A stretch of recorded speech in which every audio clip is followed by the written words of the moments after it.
Everyone, स्वागत है आप सभी का हमारे YouTube चैनल पे।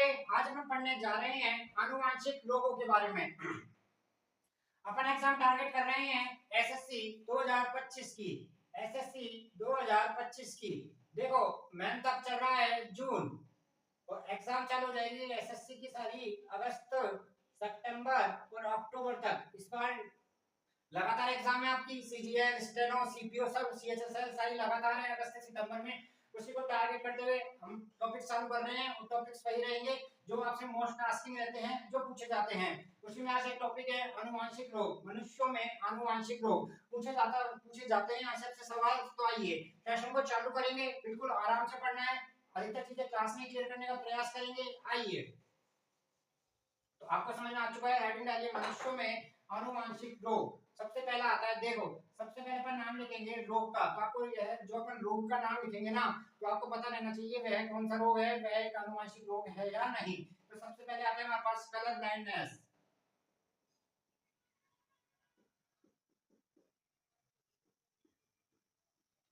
कलर ब्लाइंडनेस, ठीक है, यहां तक की बातें क्लियर हो चुकी है। तो पहला सवाल आपसे पूछा जाएगा, क्या कलर ब्लाइंडनेस एक अनुवांशिक रोग है? क्या कलर ब्लाइंडनेस एक अनुवांशिक रोग है? तो आप कहोगे हाँ, कलर ब्लाइंडनेस एक अनुवांशिक रोग है। पहली बात यहाँ की आपसे क्लियर, पहली बात क्लियर हो चुकी है, कलर ब्लाइंडनेस एक अनुवांशिक रोग है। ठीक है, यहाँ तक की बातें क्लियर हो चुकी है। अब इसके पॉइंट अपन लिखने का प्रयास करेंगे। देखो, कलर ब्लाइंडनेस से ग्रसित जो व्यक्ति होता है ना, उसको दो रंग पहचानने में बड़ी दिक्कत आती है। कौन कौन सा रंग होता है? लाल व हरा। वह जो इस रोग से ग्रसित व्यक्ति होता है ना, वह लाल व हरे रंग को नहीं पहचान पाता है। क्या नहीं पहचान पाता है? तो ये दोनों कलर है ना, यह इंपॉर्टेंट है, एग्जाम में आपसे पूछे गए हैं, तो आपको यह भी ध्यान रखना है। ठीक है, यहाँ तक की बातें क्लियर हो चुकी है। लाल में हरा रंग पहचानने की क्षमता नहीं होती है इस रोग में ग्रसित व्यक्ति को। ठीक है, समझ जाएंगे इस क्रॉस से। वह क्या करता है, वह लाल रंग को हरा रंग देखता है, वह लाल रंग को हरे रंग के रूप में देखता है। ठीक है, यहाँ तक की बातें क्लियर हो चुकी है, तो पहली बात, कलर ब्लाइंडनेस यह क्या है? एक आनुवंशिक रोग है। तो सबसे पहली बात आपको यह याद होनी चाहिए, कलर ब्लाइंडनेस एक आनुवंशिक रोग है। इस रोग से ग्रसित व्यक्ति को लाल व हरा रंग पहचानने की क्षमता नहीं होती है, वह लाल रंग को हरा रंग पहचानता है। ठीक है, दो सवाल ऐसे क्लियर हो चुके हैं। नंबर 3, दूसरी बात, इस रोग की वाहक स्त्रियां होती है, वाहक स्त्रियां होती है। ठीक है, यहाँ तक की बातें क्लियर हो चुकी है। और प्रभावित यह रोग पुरुषों में होता है।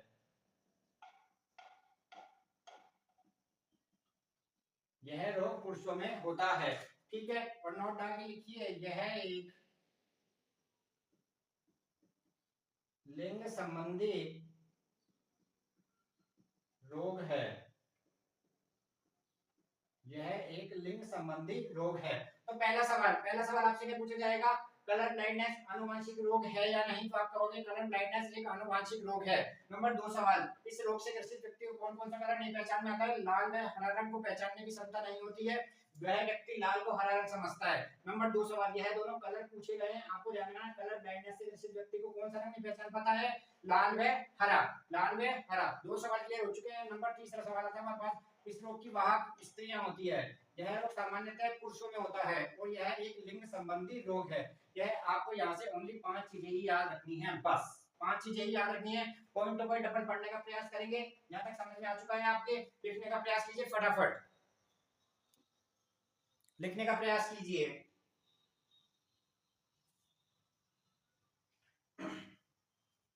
अब आता है हमारे पास नंबर दूसरा,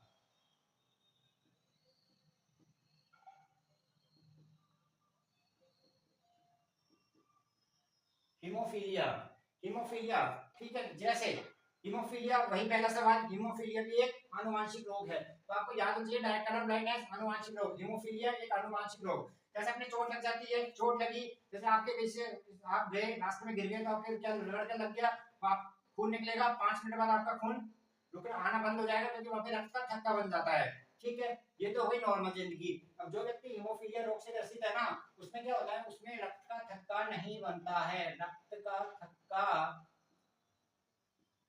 नहीं बनता है, रक्त का थक्का नहीं बनता है। यहाँ तक की बातें क्लियर हो चुकी है। क्या होता है 24 घंटे के बाद भी यहाँ पे रक्त बहता ही रहता है। अगर किसी हीमोफीलिया ग्रसित व्यक्ति को चोट लग जाए तो क्या होता रहेगा, रक्त बहता ही रहेगा। 24 घंटे तक भी रक्त का थक्का नहीं बनता है, 24 घंटे तक भी रक्त का थक्का नहीं बनता है। ठीक है, यहाँ तक की बातें क्लियर हो चुकी है। और बात करते हैं, इस रोग की वाहक भी कौन होती है? इस रोग की वाहक भी स्त्रियां होती है। इस रोग की वाहक भी स्त्रियां होती है। और अपन वही क्या, हीमोफीलिया एक अनुवांशिक रोग है, रक्त का थक्का नहीं बनता है इस रोग में। आपको याद रखिए हीमोफीलिया में क्या होता है। नंबर तीसरी बात, इस रोग की वाहक भी स्त्रियां होती है। तो पहला कलर ब्लाइंडनेस। कलर ब्लाइंडनेस क्या है? एक अनुवांशिक रोग है। ठीक है, इसमें क्या होता है, इसमें व्यक्ति को लाल व हरा रंग की पहचानने की क्षमता खत्म हो जाती है। वाहक स्त्रियां होती है। रोग पुरुषों में होता है सामान्यतः। यह एक लिंग संबंधी रोग है। इसके पर यह पॉइंट याद रखिए, यहाँ पे अपन ने क्या याद रखना है, हीमोफीलिया एक आनुवंशिक रोग है। हीमोफीलिया एक आनुवंशिक रोग है। इस रोग से ग्रसित व्यक्ति का रक्त का थक्का नहीं बनता है। और इसकी वाहक कौन होती है? स्त्रियां होती है। इस रोग की वाहक कौन होती है? स्त्रियां होती है। ठीक है, यहाँ तक की बात क्लियर हो चुकी है। और नोट डाल के लिखिए, हीमोफीलिया को रॉयल डिजीज के नाम से जाना जाता है। हीमोफीलिया को रॉयल डिजीज के नाम से जाना जाता है क्योंकि सर्वप्रथम यह ब्रिटेन की महारानी को हुआ था। इस वजह से इसको क्या कहा जाता है? रॉयल डिजीज के नाम से जाना जाता है। ठीक है, यहाँ तक की बात क्लियर हो चुकी है। ये आपसे पूछा जा सकता है क्योंकि आजकल एसएससी कुछ भी पूछ सकता है। इस बात का आप बिल्कुल भी ऐसे छोड़ के ना चले, इसलिए आपको बता दिया गया है रॉयल डिजीज के नाम से किसको जाना जाता है? हीमोफीलिया को। तो अभी तक अपन ने दो पढ़ा, कलर ब्लाइंडनेस और हीमोफीलिया। यहाँ तक के पांच अपन ने जितने पॉइंट पढ़े हैं समझिए और इनको याद करने का प्रयास कीजिए जल्दी फटाफट।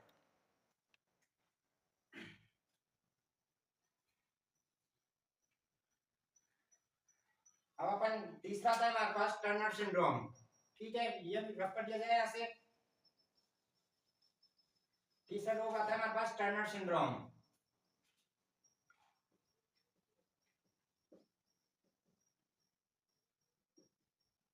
Turner syndrome. ठीक है, अब देखो टर्न कौन होती है? टर्न कौन होती है? टर्न होती है लड़कियां। टर्न कौन होती है? लड़कियां। तो यह रोग स्त्रियों में होता है। यह रोग स्त्रियों में होता है। इस रोग से ग्रसित स्त्रियों में क्या हो जाता है? गुणसूत्रों की संख्या, गुणसूत्रों की संख्या कितनी हो जाती है? 45 हो जाती है। ठीक है, और नोट डाल के लिखिए, मनुष्य में गुणसूत्रों की संख्या कितनी होती है? मनुष्य में गुणसूत्रों की संख्या 46 होती है। ठीक है, यहाँ तक की बातें क्लियर हो चुकी है। तो टर्नर सिंड्रोम भी क्या है? एक आनुवंशिक रोग है। टर्नर सिंड्रोम क्या है? एक आनुवंशिक रोग है। टर्न कौन होती है? लड़कियां। तो अपन याद रखेंगे टर्नर सिंड्रोम किसका रोग है? यह रोग स्त्रियों में होता है। गुणसूत्रों की संख्या क्या हो जाती है इसमें? 46 से घटकर 45 हो जाती है। मनुष्यों की और फिर याद रखिए, मनुष्य में गुणसूत्रों की संख्या कितनी होती है? 46 होती है। नोट डाल के लिखिए, मनुष्य में गुणसूत्रों की संख्या कितनी होती है? 46 होती है। यहाँ तक की बातें क्लियर हो चुकी है। यहाँ तक की बातें क्लियर हो चुकी है। और इस रोग से ग्रसित लड़कियों में क्या होता है? उनका कद छोटा हो जाता है, वक्ष चपटे हो जाते हैं और शारीरिक आकार लड़के जैसा नहीं रहता है। और सबसे इंपॉर्टेंट बात, बांझपन। सबसे इंपॉर्टेंट बात है, बांझपन का शिकार हो जाती है ऐसी लड़कियां। ठीक है, अर्थात वह बच्चे पैदा नहीं कर पाती है। यहाँ तक की बातें क्लियर हो चुकी है। तो टर्नर सिंड्रोम हो गया, हीमोफीलिया हो गया। हीमोफीलिया रोग में क्या होता है? रक्त का थक्का बनना बंद हो जाता है, वाहक स्त्रियां होती है और रॉयल डिजीज के नाम से जाना जाता है। फिर अपन ने पढ़ा टर्नर सिंड्रोम। टर्नर सिंड्रोम स्त्रियों में होता है। यह रोग ध्यान रखना, यह रोग स्त्रियों में ही होता है। Turner syndrome. गुणसूत्रों की संख्या कितनी हो जाती है? 45 हो जाती है। मनुष्य में गुणसूत्रों की संख्या कितनी पाई जाती है? 46 पाई जाती है। और इस रोग से ग्रसित लड़कियां बांझपन का शिकार होती है, अर्थात वह बच्चे पैदा नहीं कर पाती है। अर्थात वह बच्चे पैदा नहीं कर पाती है। यहाँ तक की बातें क्लियर हो चुकी है। यहाँ तक की बातें क्लियर हो चुकी है। अब अगले डिजीज देखते हैं। तो सबसे पहले अपन ने क्या पढ़ा? सबसे पहले अपन ने पढ़ा कलर ब्लाइंडनेस। पहली बात कलर ब्लाइंडनेस। कलर ब्लाइंडनेस आपको डायरेक्ट याद होना चाहिए। डायरेक्ट बात याद क्या क्या होना चाहिए? कलर ब्लाइंडनेस क्या होता है? एक आनुवंशिक रोग है। पहली बात, लाल व हरा रंग देखने में दिक्कत आती है। यहाँ तक की बातें क्लियर हो चुकी है। वाहक स्त्रियां होती है और यह रोग सामान्यतः पुरुषों में होता है। यहाँ तक की बातें क्लियर हो चुकी है और एक लिंग संबंधी रोग है। ठीक है, नंबर 2 पर ने पढ़ा हीमोफीलिया। नंबर 2 पर ने पढ़ा हीमोफीलिया। हीमोफीलिया में क्या होता है, हीमोफीलिया में रक्त का थक्का बनना बंद हो जाता है, रक्त का थक्का बनना बंद हो जाता है, वाहक स्त्रियां होती है। और रॉयल डिजीज के नाम से किसको जाना जाता है, हीमोफीलिया को जाना जाता है। दोनों रोग आनुवंशिक रोग है। नंबर 3 अपन ने पढ़ा टर्नर सिंड्रोम। नंबर 3 अपन ने पढ़ा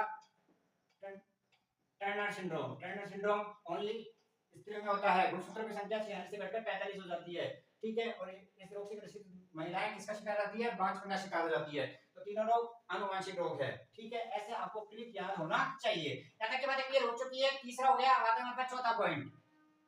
चौथा रोग आता है हमारे पास क्लीने, देखिए क्लीने फिल्टर रोग।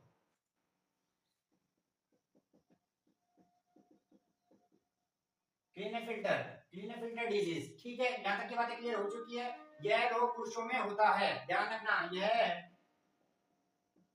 रोग पुरुषों में होता है, यह रोग पुरुषों में होता है। पहली इंपॉर्टेंट बात। नंबर 2 बात, गुणसूत्रों की संख्या, इस रोग से ग्रसित मनुष्य में गुणसूत्रों की संख्या कितनी हो जाती है, गुणसूत्रों की संख्या 47 हो जाती है। कितनी हो जाती है, 47 हो जाती है। मनुष्य में गुणसूत्रों की संख्या कितनी पाई जाती है, मनुष्य में गुणसूत्रों की संख्या 46 पाई जाती है। और कितनी हो गई, 47 हो गई। क्या हो गई, 47 हो गई। इस रोग से ग्रसित पुरुष कैसा होता है, नपुंसक होता है। कैसा होता है, नपुंसक होता है।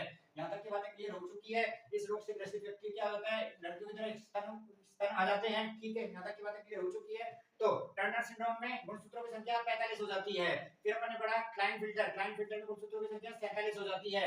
बहुत बार एग्जाम में आपको डायरेक्ट पूछेगा, क्लाइनफिल्टर एक आनुवंशिक रोग है, यह रोग सामान्यतः पुरुषों में होता है और इसमें गुणसूत्रों की संख्या बढ़कर कितनी हो जाती है, 47 हो जाती है, ठीक है। आजकल एसएससी क्या कर रहा है, बोल नंबर थोड़ा बोलेगा, क्या बोलेगा, सबसे पहले क्लाइनफिल्टर एक आनुवंशिक रोग है, ये भी आपको जानकारी दे देगा।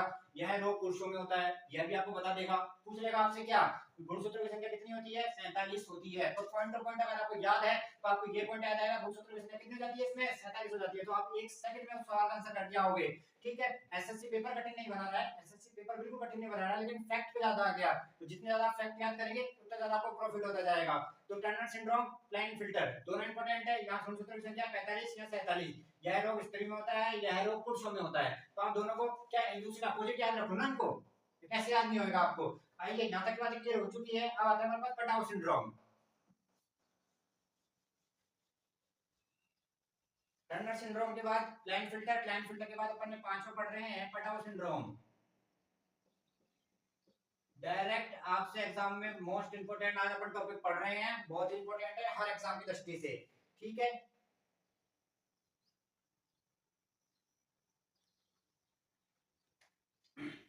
देखो, इसके लक्षण आपसे पूछे जाते हैं एग्जाम में। पटाव सिंड्रोम के क्या है लक्षण, आपसे पूछे जा सकते हैं।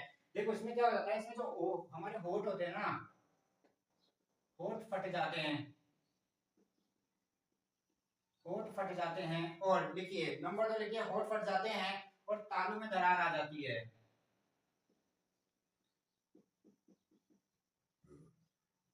तालू में दरार आ जाती है।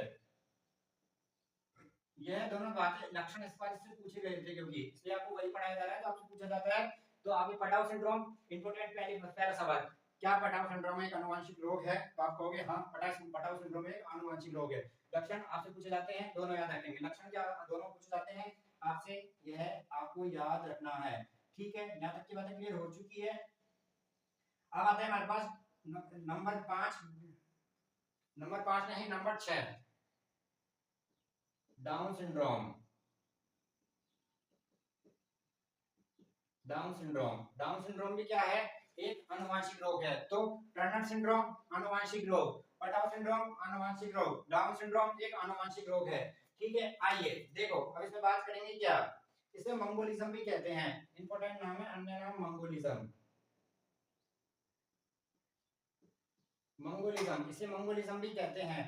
और इसके लक्षण, लक्षण आप देखिए फटाफट जल्दी, लक्षण हो जाते हैं। देखो मंदबुद्धि, आंखें टेढ़ी, और इस रोग से ग्रसित व्यक्ति या तो मंदबुद्धि होगा या उसकी आंखें थोड़ी टेढ़ी होगी, ठीक है। आंखें टेढ़ी हो जाएगी, जीभ मोटी होती है उसकी, ठीक है। यहाँ तक की बातें क्लियर हो चुकी है। तो आपने देखा होगा मंगोलिया के देशों में थोड़ा उनकी जीभ थोड़ी मोटी होती है, यहाँ तक तो उसी इसको क्या कहा गया, वहां से उसको कॉलरेट किया गया, मंगोलिज्म कहा गया, ठीक है। यहाँ तक की बातें क्लियर हो चुकी है। तो आज अपन ने पढ़ा, देखो क्या क्या पढ़ा।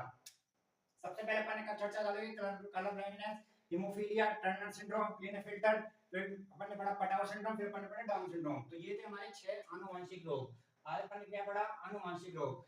तो इससे पहले अपन ने पहले वाली क्लास में अपन ने क्या पढ़ा था? फंगल डिजीज को क्लियर किया था, फंगल का से होने वाले रोगों को क्लियर किया था। तो आज का सेशन आपको कैसा लगा? सेशन को प्यार देते रहिए, लाइक शेयर कमेंट अधिक से अधिक करिए, और बहुत ही इंपॉर्टेंट सेशन है, एसएससी की दृष्टि से तो वेरी वेरी इंपॉर्टेंट है। शेयर करिए इसको। थैंक यू, धन्यवाद, नमस्कार।